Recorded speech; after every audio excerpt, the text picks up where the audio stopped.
Hi everyone, welcome back to Be Creative Stamping, and thank you so much for joining me for my mini pizza box week. In today's technique, you're going to see how easy it is to cut out the top of your mini pizza box. In this example here, I used the layering circles, and this is the layering scallop circle, and I placed it right on top. And I cut it out using this framelit. So I'm going to show you how to do that today. Also, let me just show you a few embellishments on this project. The December Deliciousness comes from the stamp set, The Little Things. And we've used this for other mini pizza boxes this week. And this coordinates beautifully with the mini pizza boxes. Before we begin today's project, I do want to share a few of the products that are on this mini pizza box. First of all, the stamped image. It's from the Little Things stamp set. You'll also notice the stitched felt holly, and it also comes with a stitched tree and a stitched star. You'll notice the little mini gold trim, and also this beautiful little striped ribbon. So I'll give you another close-up of the ribbon. Here it is. And I actually attached it all the way around the box. Also, this designer paper is from Be Merry. Of course, you'll be able to find an inspiration sheet on my blog for this box. I'm super excited about today's project, so I'm just squealing to share it with you. We're going to use a mini pizza box and to create a lollipop holder. So, of course, let me remind you where the mini pizza boxes are. They're in our 2017 holiday catalog, and you'll find them on page 44 at the very bottom right corner. And also, be sure to take a look at the Little Things stamp set.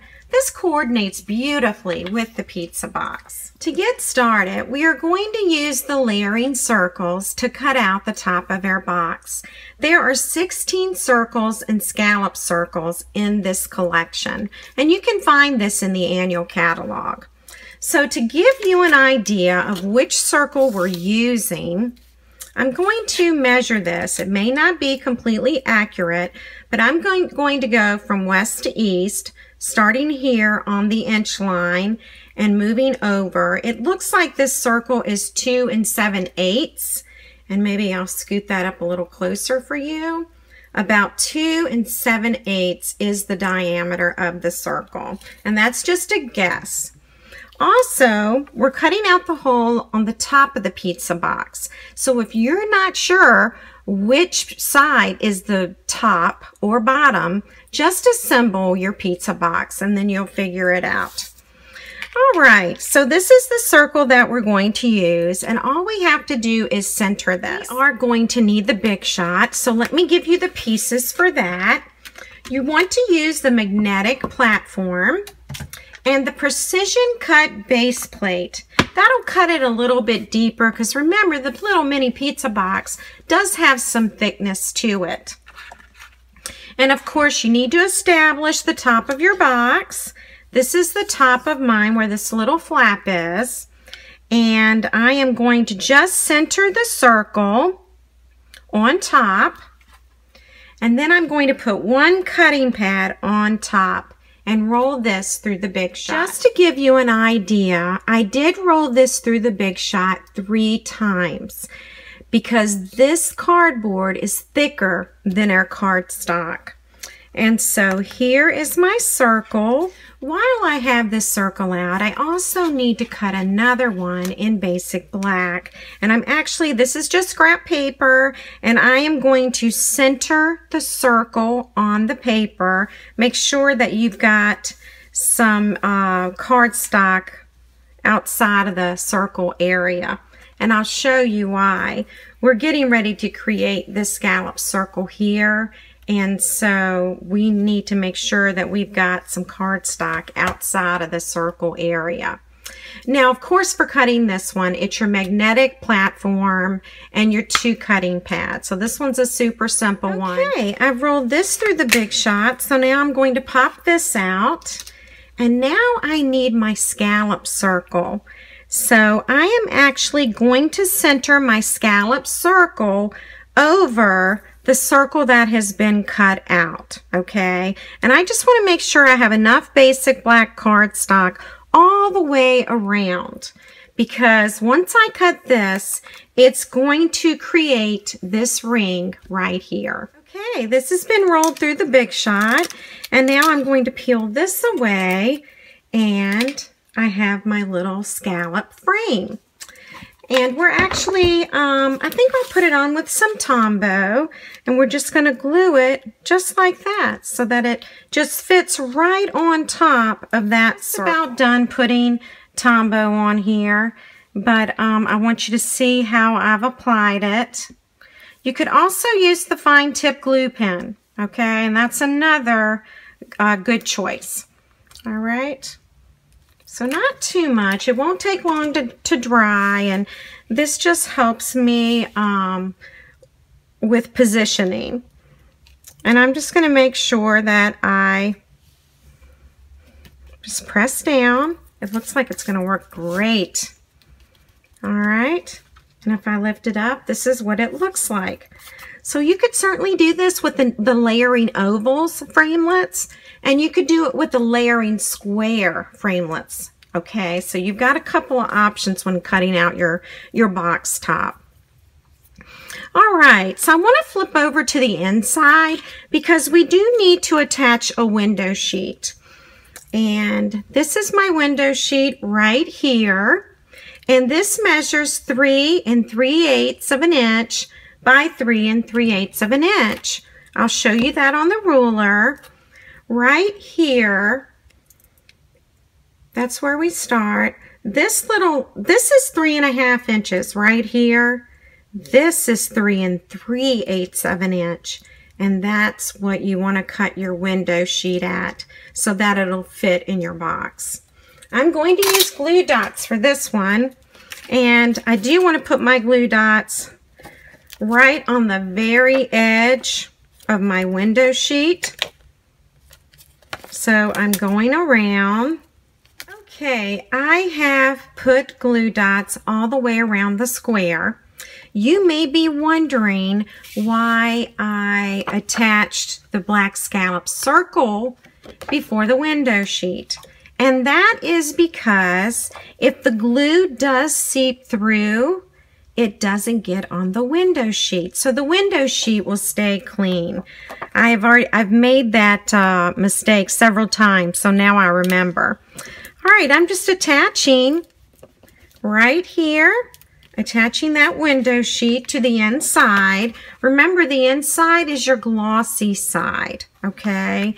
And so now I am going to fold all my score lines, and I'm going to form the box.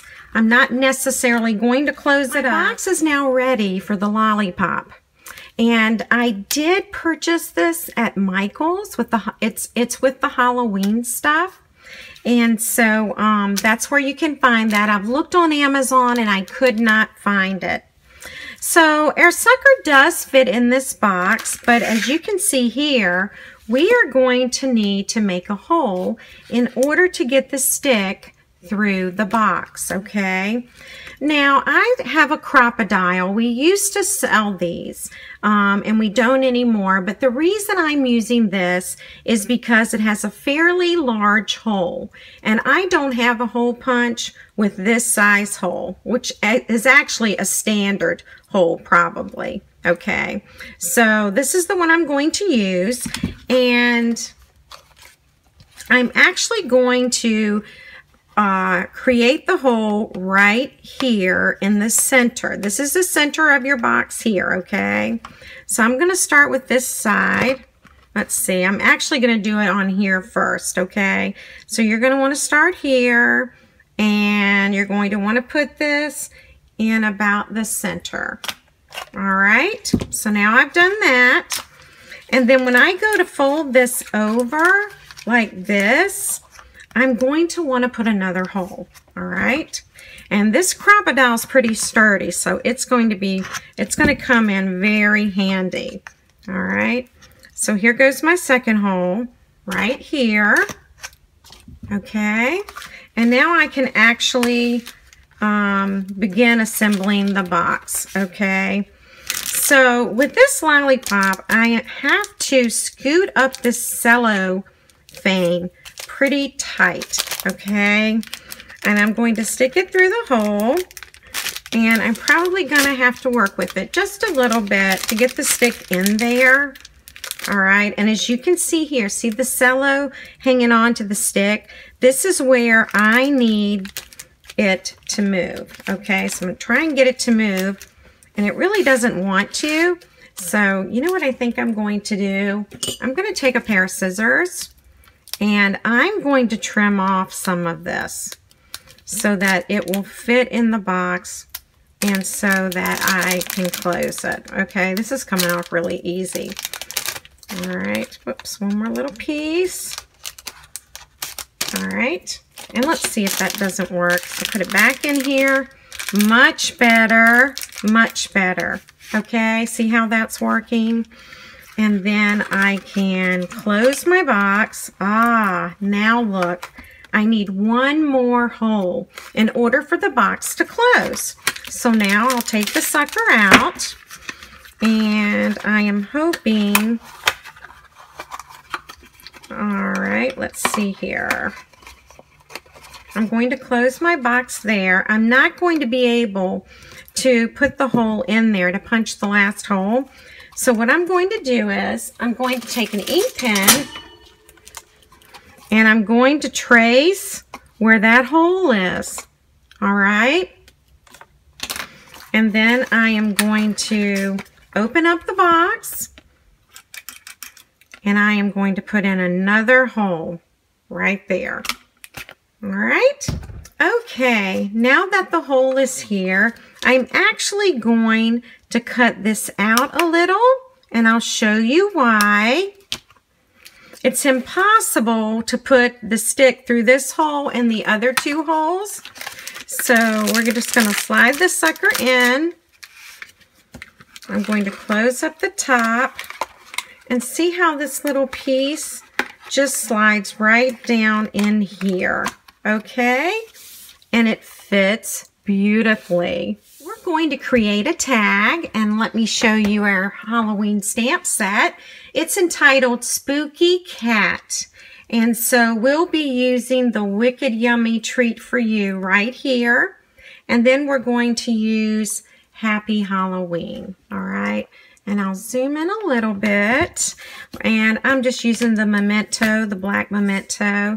You can use our archival basic black too. All right. I'm just going to stamp right in the center like that. I'm going to zoom this camera out just a tad, okay? And slide that down a little bit. We're going to use the 2-inch circle to punch this out. And let's see, I want to center this. I think that'll do it. All right. And now I am going to want, you know what? This is scrap paper, but I'm going to use it on the starburst punch. That was the circle that I had left over when I cut it out to make the scallop circle. All right, so I'm just going to use that scrap piece of paper with my starburst punch. And now I've got these two pieces. By the way, I always forget which circle punch to use with my starburst punch. So I've created a label, and it tells me which circle to use so that I can layer the two. All right, let's see. We're going to pop this up.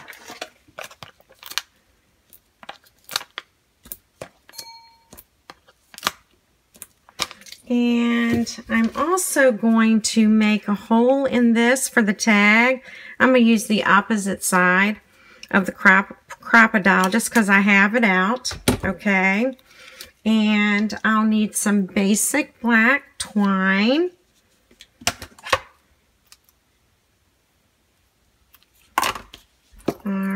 right.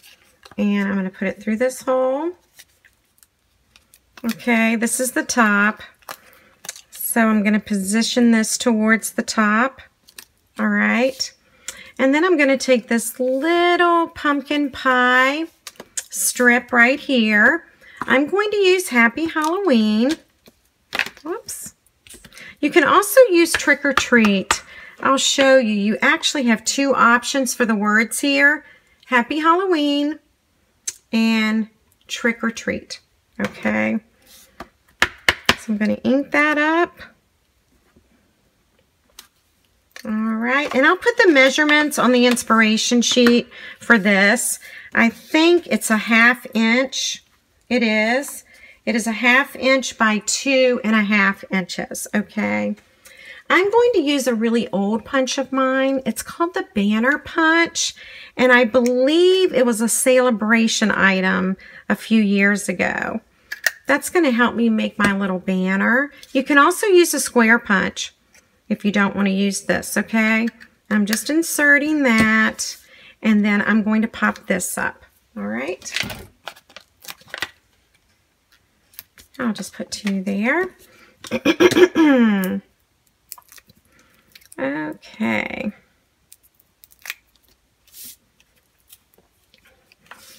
And Happy Halloween. All right, I see a little bit of that dimensional. That's going to drive me crazy. Okay.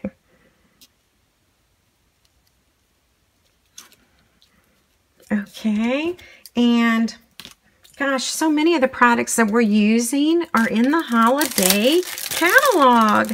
This is in the holiday catalog. It's the Black Rhinestone Jewels, and I'm going to use a couple of these. I'm just going to use the tiny ones, okay? So I'm going to pick that up, and I actually want to put it right there. I'm going to pick another one up. I'm going to do the same thing, okay? So I'll just add that little embellishment on the ends.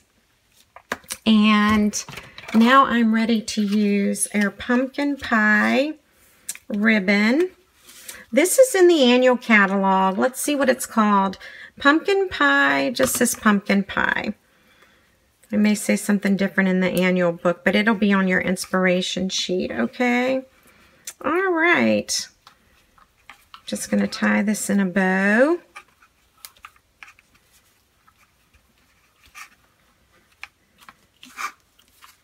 Okay. Just like that. That looks like a pretty decent bow. I'm going to use the ribbon scissors here. Can hang that kind of, those tails can be kind of long on that. This is the mini sequin trim in the annual catalog. I also love this. This is really fun, and it comes in the gold and it comes in silver. So this is a lot of fun.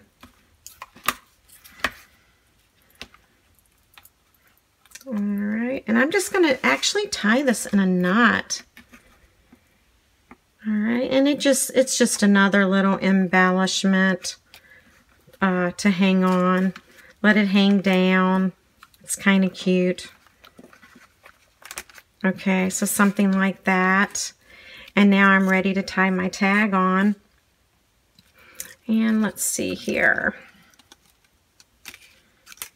All right. So I'm sliding it on.